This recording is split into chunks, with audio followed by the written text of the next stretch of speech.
The power and influence equation is the addition of those four pieces. How do you think and learn? Plus, how do you show up? Plus, how do you engage? Plus, what have you done?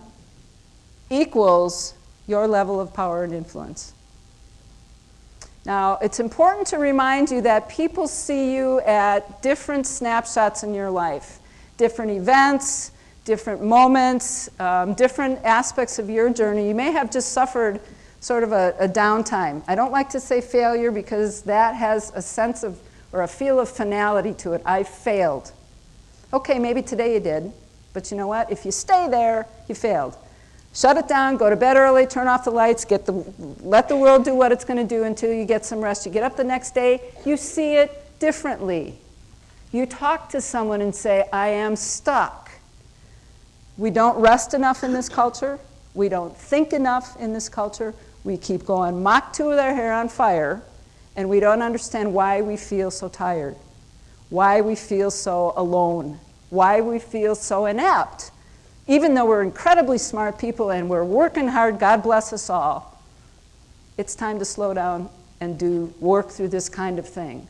Now, in my book, I talk about 10 strategies for gaining power and influence. They are very simple things. How do you read a room?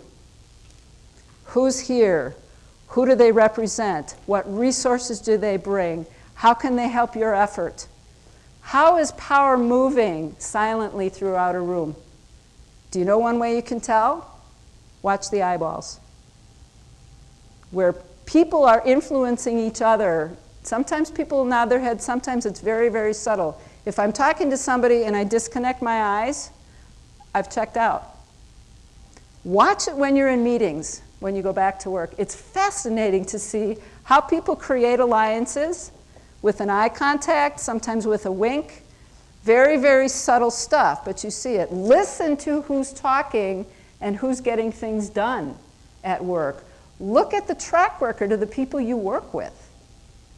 And when you've got fantastic idea people who can't seem to implement, get people with them who know how to build systems, who know how to talk to people, who know how to market.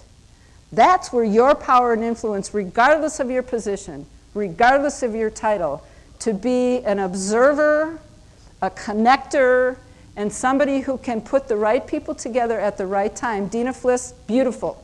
I mean, you look at the world and what it needs, you bring the resources together, you bring your own passion and enthusiasm, as Larry talked about it. You've got this idea, you have this vision, you can see it.